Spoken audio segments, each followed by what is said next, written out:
everyone. We all got immunity. Yeah! Cool. Before we get into what we wanted to run through tonight, we just wanted to give you guys a bit of an idea of where we're at, based on the goals that we spoke about last week a little bit. Just some basic stats of where we are at as a church.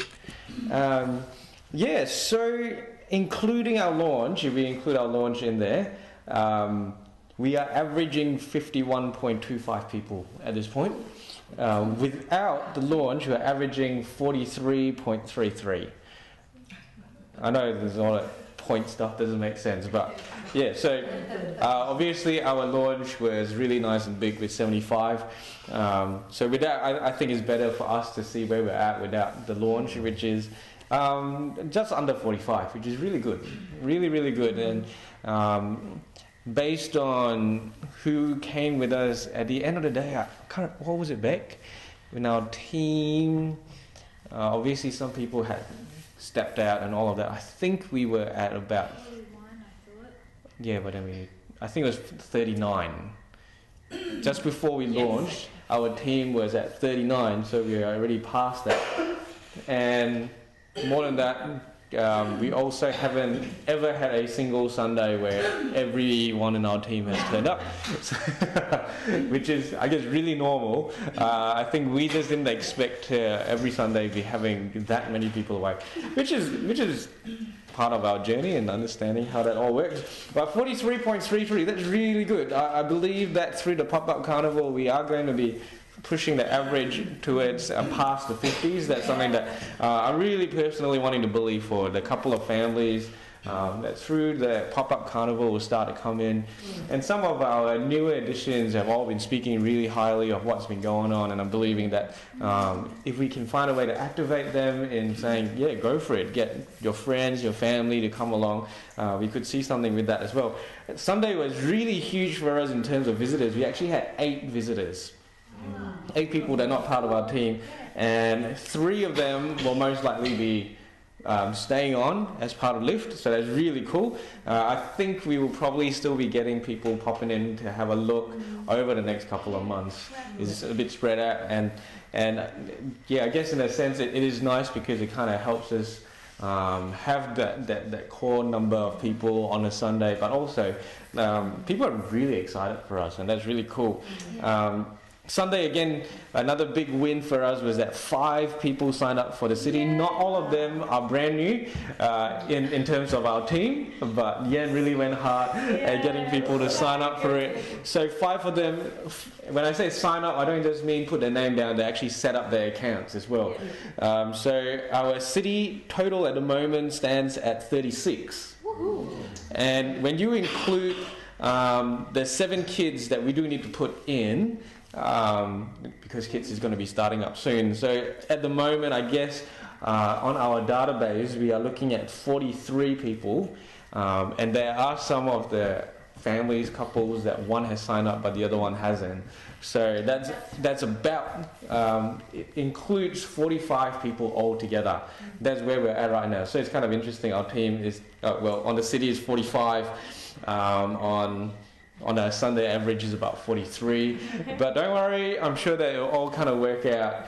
What I do love about the city as a database is that we don't just get details of every person, put it all in and it just sits there.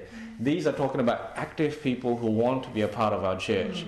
That's the beauty of the system that we've chosen. If they really don't want to be a part of it, they just won't fully go through the whole process. Obviously there are some people that don't know how that works, but even with that, there was one lady who on our launch said, I want to come back, or that's what we thought anyway, signed up for the city, but she has not been back, she hasn't filled up all the accounts. So that probably lets us know she's not really fully thinking about doing it, most likely. Helps us our follow-up as well. So with that, when people have registered and put in all their details, today we got to send our first lot of postcards out with coffee vouchers. So we sent 3 of them out today, which is really cool because I don't know if this is just me, but when we actually get to step into the processes of what it means like to be a church, it feels like a milestone. Like the actual, we're actually doing some follow-ups, which is really cool. So our giving at the moment, like I mentioned last week, we want to be averaging about 2,000 a week. Over the last 4 weeks, and so that includes our launch as well, we are averaging $1,745.25. So that is, about 250 off where we want to be averaging. So if you want to talk about that over 4 weeks, that means that technically speaking, in a budget sense, we are about $1,000 under budget. Not worried about it because we are also, that is 2,000 for the next 3 months, and we're expecting the growth to come through and all of that kind of stuff. It does kind of pose a bit of a question that we haven't really discussed amongst ourselves, but how do we teach new people about tithing? Because we are setting up the growth track for next year. So that is something that we're not quite sure how to bring up yet. We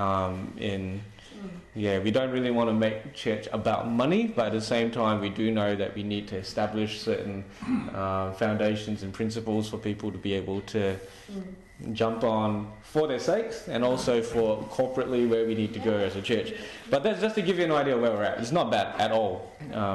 Sunday in particular was the lowest, but the weeks before that, before this week, our average is probably closer to 1850. So this was quite a low week. But we also know in church life, one low week often is followed by a high week and then a low week, high week, because people get paid fortnightly. This is kind of what it works up to. So far as well, since our launch to today, we have had 3 rededications on Sundays. So no completely new salvations, but another thing that is really exciting for Beck and myself that we spoke about is that we have 3 people that we know of that have committed to live that are self-professed seekers, but they haven't fully made the commitment to follow God, which is completely cool. We want them to be in a safe environment to explore their faith, so I'm really excited about that.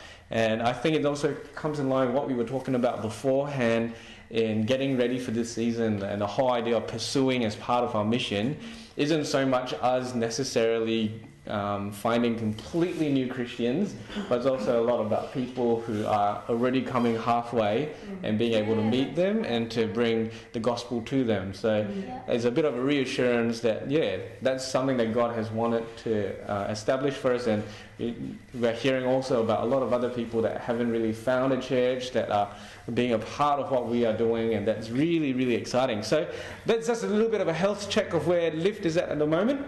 Every couple of weeks on a team night we will share all of these things on what's happening, just so that you can keep in the loop, and gives us a bit more time to prepare these stats. It's like, on a Sunday it's just a bit too hard. I just can't do it right on the spot. We've got 20 minutes, so definitely when I was preparing for tonight, I was thinking that I had enough stuff for 2 weeks, so we'll probably break this teaching up into 2 weeks. But I want to set it up for what we want to share about the next couple of weeks is really this understanding of growing your personal leadership. I think it's really important to understand that every one of us are called to be leaders. If you don't believe that, go read John Maxwell. We don't have time to talk about that. But everyone can be a leader, everyone should be a leader. It might be in a different context, it might be in a different sphere of influence and a size of influence, but yet everyone is so significant in the kingdom.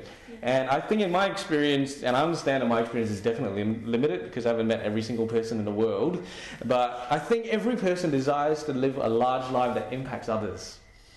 That's something that I want to carry as a personal conviction. Even though a person might seem really selfish and self-centered, I believe that deep down on the inside, there is something that is screaming out to live a life of significance, to be able to leave a legacy.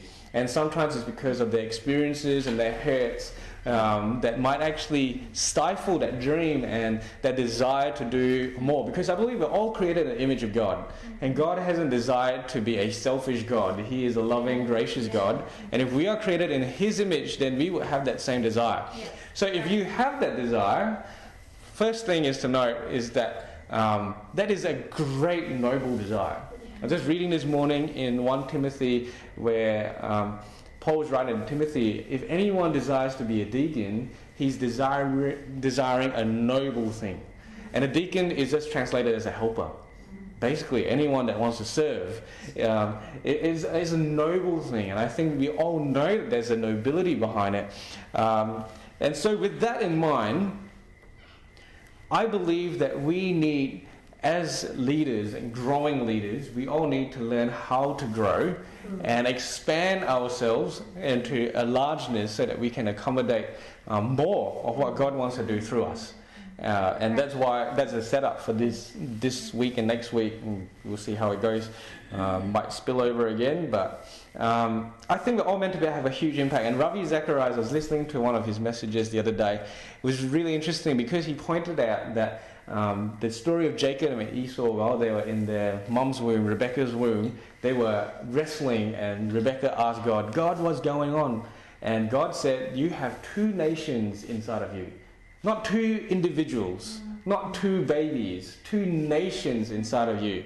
And that's something he says, that God sees past our little lives and sees the impact that we might have way beyond our lifetimes. And the potential each and every person could be a nationwide influence, could influence the world. But sometimes we kind of limit ourselves to little things, but we have to understand that even these little things, if we steward them well, they have the potential to impact nations. And that's what we want to do. We want to be able to grow, to be able to accommodate this growth that God has got for us. And the growth will not just impact our personal lives, but the lives of the people around us. Another of the issues regarding growth that I think is good to point out is that John Maxwell has this idea of the law, a leadership law of the lid. People under us, following our leadership, can only go as high as we go. When we stop growing, people under us can't grow as well as they're supposed to. And so we need to continue to grow. And I think that this is all part of stewardship. I don't think growth is something that you can choose. In the sense that it shouldn't be a negotiable. It should be a non-negotiable. Our growth should be non-negotiable. So tonight, the focus is that I want to talk specifically about barriers to growth. Next week, I want to talk about finding out how to be yourself as a leader. I think that's a topic that's really current. A lot of people, leadership gurus, are always talking about being yourself, not trying to be someone else, being an authentic, genuine leader, which I think is so true. But I think that also leaves a lot of people in a grey area of like, where am I at? Who am I? And so I want to talk about that next week. I don't think I have time today. But I want to talk about barriers, and two particular things I want to point out today about barriers to growth. And these are mainly from experience for myself personally and the people that I've helped in my life. And the first one, if you're taking notes, is bad expectations. Bad or wrong expectations can completely stop growth in its tracks in your life. And one thing I discovered about expectations is that a lot of them are actually subconscious or even unconscious. They are biases that we don't actually see unless we try to find them. And if we are not careful about trying to find these underlying expectations that we carry, sometimes we can find ourselves really frustrated and find ourselves really just stunted in our growth. A couple of these expectations that I was thinking about, and you could probably come up with a ton more expectations that maybe you've seen in yourself or in the people that you've walked alongside. But I think for me, one of the key expectations that I didn't see in my life was that growth is something that I expected to just be diffused into my life. You know the whole saying, this is something that is caught and not taught. I kind of carry this expectation that leadership and growth is something that I will just get by being around great leaders. It will just be transferred to me by osmosis.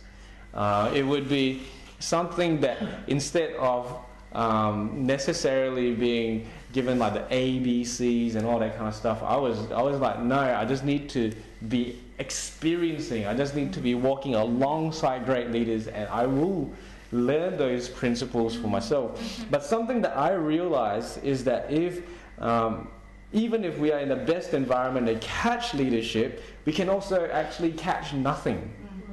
We can actually have blind spots that stop us from being able to see the things that we are supposed to see. And we need to actually change this expectation to see that growth is actually something that needs to be deliberate. Yep. I need to, yes, a lot of leadership can be caught, but I need to be ready to catch it. Right. And not just being a blank slate, but actually processing leadership. Yeah. And that's something that I've had to learn in myself. When I stop processing leadership, I stop growing in my leadership. Yeah. Does that make sense? So I had to learn how to ask questions. Why is this being done this way? Or why would you do it that way? Why would this work better than that? How did you come to that decision? How did you choose this person over that person? How did you put that person into that role? What were you thinking of? And actually asking those questions, and quite often, is a question I ask myself and think it through. And it's just a processing. But sometimes I also do need to go to my leaders and say, why did you make that decision? Why is that the case? And I think that books are really great at answering a lot of those whys, and that's why I think reading is so important. As John Maxwell and many other leaders would say, leaders are readers. And it doesn't mean that you have to necessarily be reading everything, but audiobooks, all that kind of stuff. But let me just challenge that expectation. You can be sitting in this room, and we might be doing this for 6 months, and you can learn nothing. You can go out and your leadership will not have grown at all. Yeah. Why? Because you've not been processing it. You've not been making it yours. You've not been owning that growth. And so one of those expectations, don't just expect that leadership is just going to osmose into yourself, into your being. Another expectation that I realized that was really detrimental is that there's an expectation of what leadership is supposed to be and supposed to look like. If we had the wrong expectation of leadership, I'm talking in particular style and a way of doing things, we can actually get really capped because we keep trying to be that certain person in a certain way. We start to have certain benchmarks of leaders that we think are great leaders, and we try to do things their way. So to give you an example from my personal experience, when I became a campus pastor at Centrepoint Church, still really young, really immature in my leadership, and I personally, I didn't know this. This is something that I see looking back. But I thought that leadership was supposed to be strong, directive, never looking weak, never looking flustered, never looking anxious, and always getting things right. Yeah. That was the kind of leader that I thought I needed to be. The situation I was walking into was a group of people that were demoralized and hadn't seen a lot of success. And the combination of what I thought my leadership should look like and the bunch of people that I was leading led to even further demoralization, because I thought that the key thing I needed to do was to teach people all the things they were doing wrong in order to get them to do it right. And so I was like, we need to get on time. We need to be doing this. We need to be doing that. Why are we not seeing this? I'm so frustrated that we're not seeing this, and kind of gone to town on people that by God's grace stuck around. But I had great people around me that kind of showed me that, Nate, you're not winning anyone over. And this, you're making them feel worse about themselves. They are actually feeling like they can't do this. So no matter how much you beat them up, I was like, come on, isn't this what leadership is? You know, that was a thought in my head. How hard is this? If they get it right, they're not going to be demoralized. It makes sense in my mind.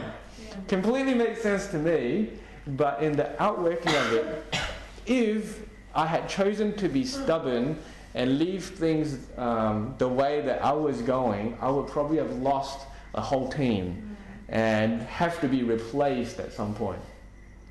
Making sense so far? Yeah. So I realized that I needed to change. And the funny thing about that is that as I changed, And as I tried to serve the situation more, I realized that that authoritative, the way that I would describe it is that I thought I was a war general. You know, we're going to war, everyone needs to listen to me. I realized that that wasn't me. That doesn't look good on me. Yeah. It actually didn't fit with me, and I actually had to learn, so who am I? And that's something we'll talk about next week. That was a bit of a taster.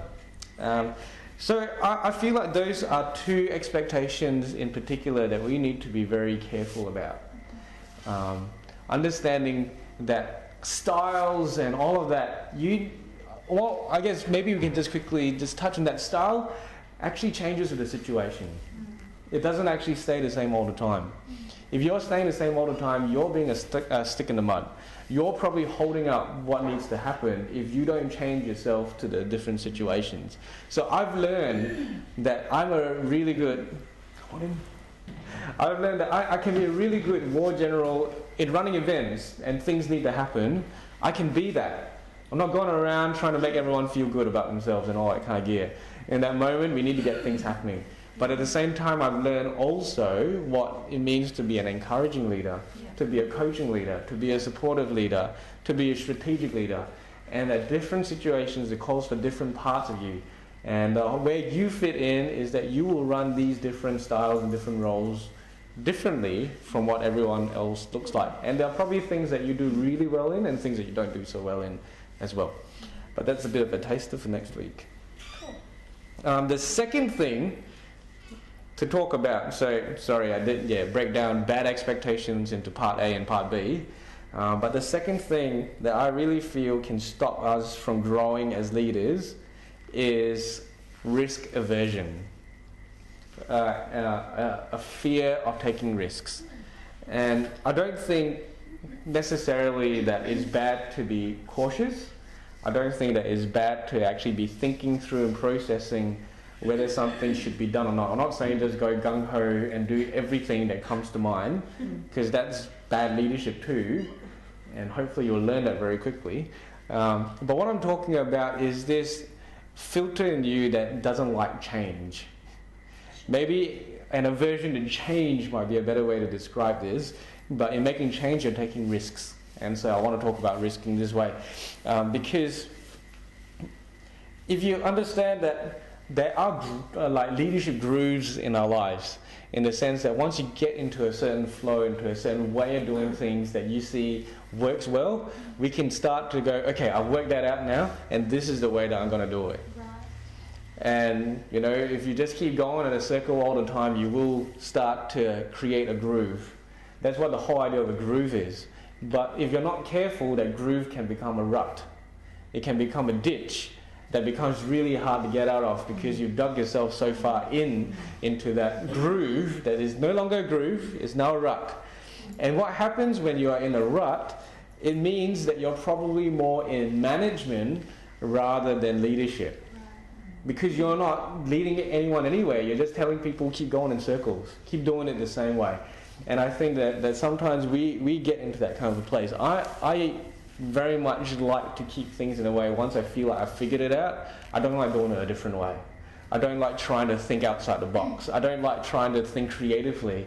But I'm learning that as a leader, if I just keep doing things the same way, it's actually going to lose its effectiveness over time. It's just going to start crumbling down over time, and I do need to be thinking, culture changes. You know, our message as a church doesn't change, but if we're not careful, we'll be left behind still, because the vehicle of bringing that message to people needs to change. Yeah.